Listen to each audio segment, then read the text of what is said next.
बहुत ध्यान देना महाराज। जैसे जैसे गुरु पूर्णिमा आती है वैसे वैसे लोगों के हृदय में भाव आ जाता है कि हमको एक गुरु बनाना है।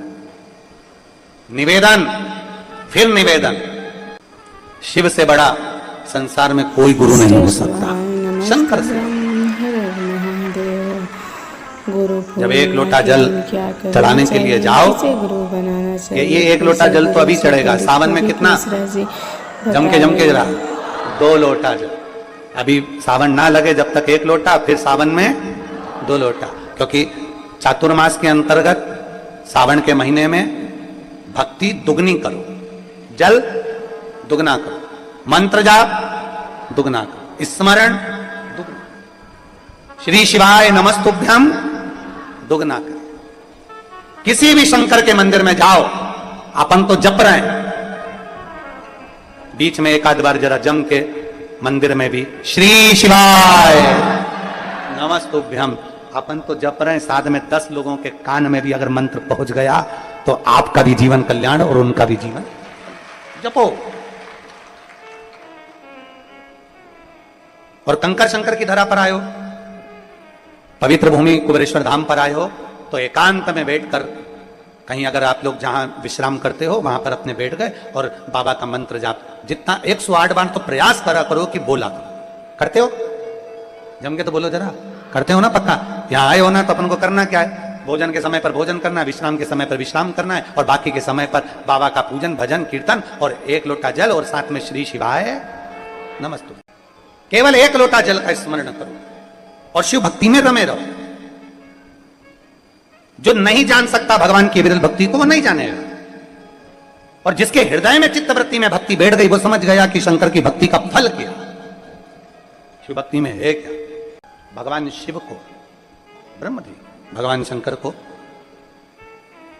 ये मानते हैं कि शिव है, पर ब्रह्मा जी ये नहीं मानते कि संपूर्ण जगत का पालन करता और संपूर्ण जगत का सृष्टि करता और संपूर्ण जगत का प्राकट्यता कराने वाला, संहार करने वाला और जगत के खाली झोलियों को भरने वाला एक ही है, और वो देव अधिदेव महा कारण करुणा करने वाला, बस केवल देने की वात्सल्यता रखता है।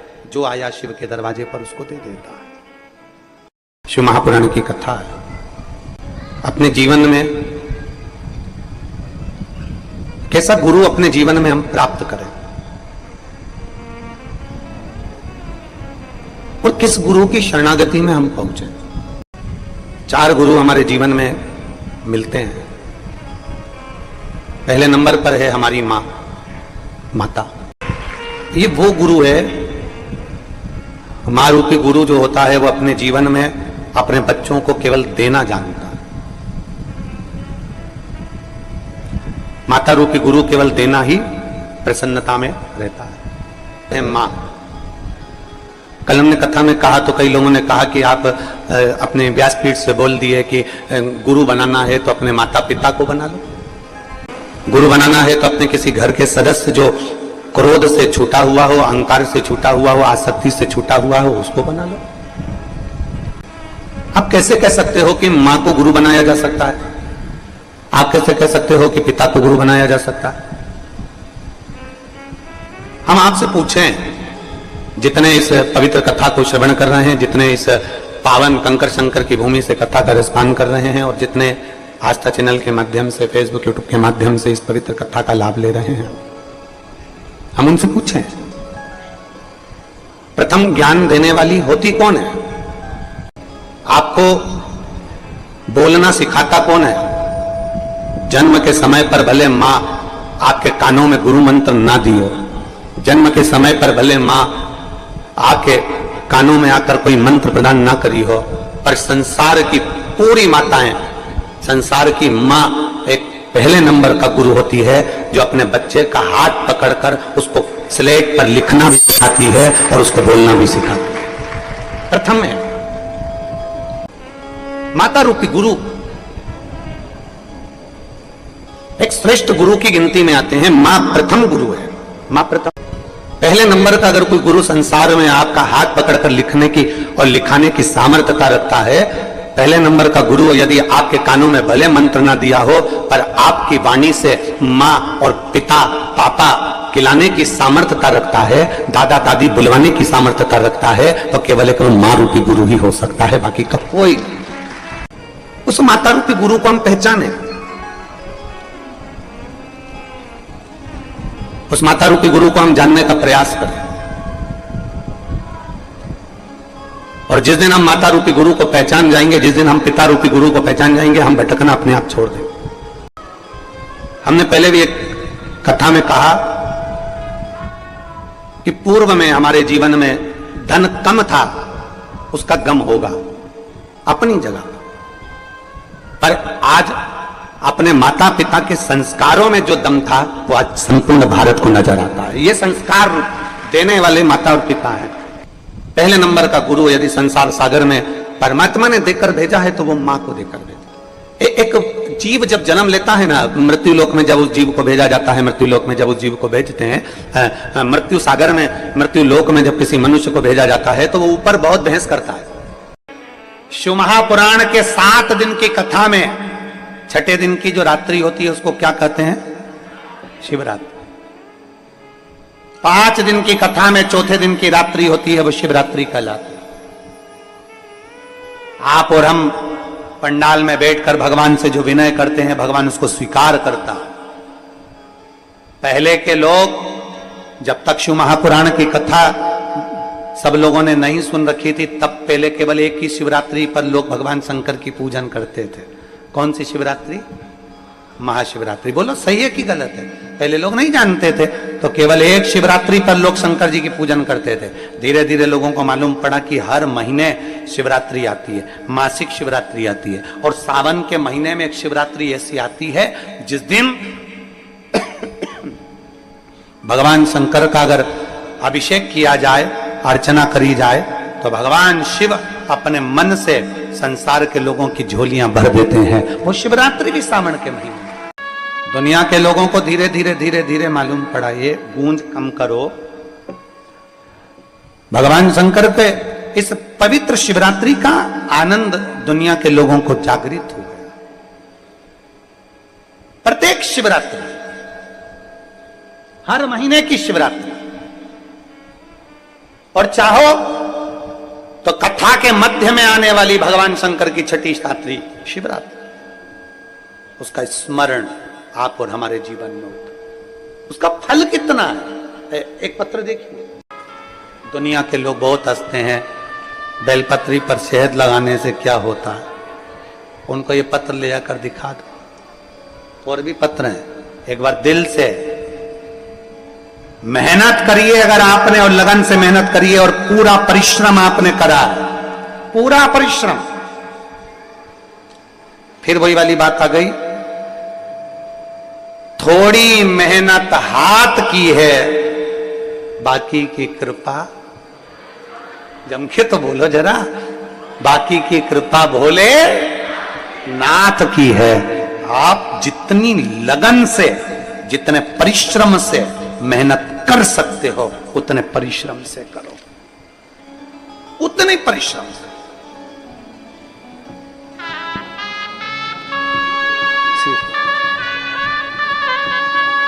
बहुत बहुत बधाई मम्मी पापा, बधाई आपको।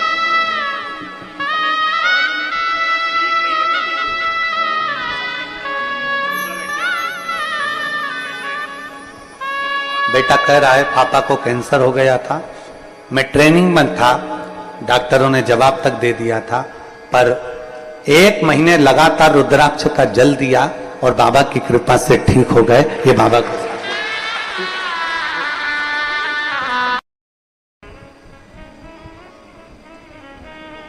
आपने कई बार देखा होगा, हमने अपनी व्यासपीठ से भी कई बार कहा, और कोई अगर मिलने भी आता है तो हम अपना चरण कभी माताओं से छूने नहीं देते, क्योंकि हम उनको कहते हैं कि तुम हमारी जीजी हो और हम तुम्हारे भाई हैं, और भाई के पैर बहन पड़े ये कहां की रीति है। हम तुम्हारे चरण पड़े, पर निवेदन है कि मेरी जीजियां कभी हमारे चरण ना पड़े। जीजियां तो अपना हाथ ऊंचा रखकर अपने भाई को केवल आशीर्वाद देती रहे। और अगर चरण पकड़ना है तो किसी संसार के लोगों के नहीं, चरण पकड़ना है तो किसी संसार के व्यक्ति के नहीं। अपने सास ससुर के चरण पकड़ो, अपने पति के चरण पकड़ो, अपने माता पिता के चरण पकड़ो, और चरण पकड़ना है तो मेरे महादेव के चरण पकड़ दो, इसके सिवा किसी के मत। चरण उसके छूना चाहिए जिसका आचरण अच्छा हो, जिसके अंदर आचरण ठीक ना हो, अहंकार, क्रोध, आसक्ति, लोभ, वासना, तृष्णा सब भरी हुई है, और उसके हम चरण छुए थे कहां? चरण जिसका आचरण अच्छा है उसके चरण पकड़े जाते हैं, जिसका आचरण ही ठीक नहीं, कहीं अहम, कहीं क्रोध, कहीं आसक्ति, कहीं वासना, कहीं तृष्णा, कहीं लोभ, सब भरा पड़ा हुआ है, और उसमें चरण पकड़े जाएं तो वो श्रेष्ठता नहीं। आचरण ठीक है तो चरण पकड़ लो, और आचरण अगर किसी संसार के व्यक्ति का, हम एक बार बहुत बहुत धन्यवाद दिए, आपने भी कई बार कथाओं के माध्यम से सुना होगा कि कोरोना महामारी में, कोरोना काल में जब घर के बच्चे अपने माँ बाप का अंतिम संस्कार करने के लिए नहीं आए, तब कोरोना महामारी में हॉस्पिटल में काम करने वाले वो कर्मचारी, हॉस्पिटल में पोछा लगाने वाले, झाड़ू लगाने वाले, जिनको लोग छूना पसंद नहीं करें, जिनको लोग कहें कि ये तो ऐसे, ये तो वैसे, उन व्यक्तियों ने, जिन्होंने हॉस्पिटल में एक साधारण सा अपना ये नहीं देखा कि मुझे कोरोना हो जाएगा, उन्होंने ये नहीं देखा कि मुझे तकलीफ हो जाएगी, उन्होंने हॉस्पिटल में दवाई भी दी, गोली भी दी, तुम्हारा ट्रीटमेंट भी करा, तुम्हें छुआ भी, और आखिरी में जिनके बच्चे अंतिम संस्कार करने नहीं आए उनको ले जाकर अंतिम संस्कार भी करा। ये उनके आचरण अच्छे थे, उनके चरण छूने के लायक। उस गुरु ने अपना चरण नहीं पकड़ाया, गुरु द्रोणाचार्य ने पकड़ाया तो गुरु मंत्र पकड़ाया, पकड़ाया तो गुरु का द्वार पकड़ा। भजन करो, भगवान का स्मरण करो। स्वयं स्वामी विवेकानंद जी रामकृष्ण परमहंस से कहते हैं, अपने गुरु जी से कहते हैं, गुरु जी शारदा मां तुम्हारी सुनती है, जगत जननी जगदम्बा अम्बा मां काल रात्रि मां दुर्गा भवानी तुम्हारी सुनती है, आप अपने शरीर में कैंसर जैसा रोग हो गया है, आप मां को बोलते क्यों नहीं हो? आप मां जगत जननी से कहते क्यों नहीं हो? रामकृष्ण परमहंस जी ने कहा, तू कह रहा है ना, बोलूंगा बोलूंगा। एक दिन रामकृष्ण परमहंस जी से स्वामी विवेकानंद जी ने कहा, आज तो तुम्हें जगत जननी दुर्गा भवानी से कहना ही पड़ेगा कि मेरा कैंसर का रोग समाप्त करो। कमरे में बंद कर दिया रामकृष्ण परमहंस जी ने दरवाजा, बैठ गए। स्वामी विवेकानंद बाहर बैठे हुए थे, उनको लगा आज मेरे गुरुजी बोलेंगे मां से। मां शारदा सामने प्रकट हो गई। जगत जननी दुर्गा भवानी ने रामकृष्ण परमहंस से पूछा, बेटा ए बाबू, रामा रामकृष्ण, ए बाबू। रामकृष्ण परमहंस जी नेत्र बंद कर बैठे थे, आंखों से नीर बह रहा था। स्वामी विवेकानंद बाहर बैठे हुए इंतजार कर रहे हैं, आज मेरे गुरु की बीमारी ठीक हो जाएगी। आंख से आंसू बह रहे रामकृष्ण परमहंस के, और मां जगत जननी ने पूछा, बाबू तू रो रहा है? बाबू तेरी आंख में जल है? रामा, ए रामकृष्ण, ए बाबू, तेरी ये शारदा ने, तेरी ये मां ने आज तक तेरी आंख में आंसू नहीं देखे, आज तू रो रहा है? रामकृष्ण परमहंस जी ने कहा, मां आज एक शिष्य के लिए गुरु आपसे बात करने आया है। शिष्य कहता है कि मेरी बीमारी समाप्त हो जाए, पर मां वो तो शिष्य है, गुरु का भला सोचता है। पर मां मैं तो इतना कहना चाहता हूं, अगर आज मैं अपने कर्म का भोग नहीं भोगा तो मुझे दूसरा जन्म लेकर फिर भोगना पड़ेगा, फिर भोगना। मां मेरे भाग्य में जो दुख लिखा है वो तू देते रहना मना नहीं है, पर मां इतनी कृपा करना कि तेरी भक्ति में मेरा मन लगा रहे और मेरी बीमारी का भी मुझे भान ना हो, बस इतनी करुणा कर देना। दुख आएगा, तकलीफ आएगी, कष्ट आएगा, बीमारी आएगी, ऐसा कोई संसार में नहीं जन्मा जिसकी जिंदगी में तकलीफ नहीं आई, ऐसा कोई जिंदगी में नहीं जन्मा जिसके जीवन में दुख नहीं आया, ऐसा कोई बड़े से बड़ा महात्मा हो चाहे छोटे से छोटा व्यक्ति हो, जिंदगी में ऐसा कोई नहीं जन्मा जिसकी जिंदगी में तकलीफ या दुख या कष्ट नहीं आया।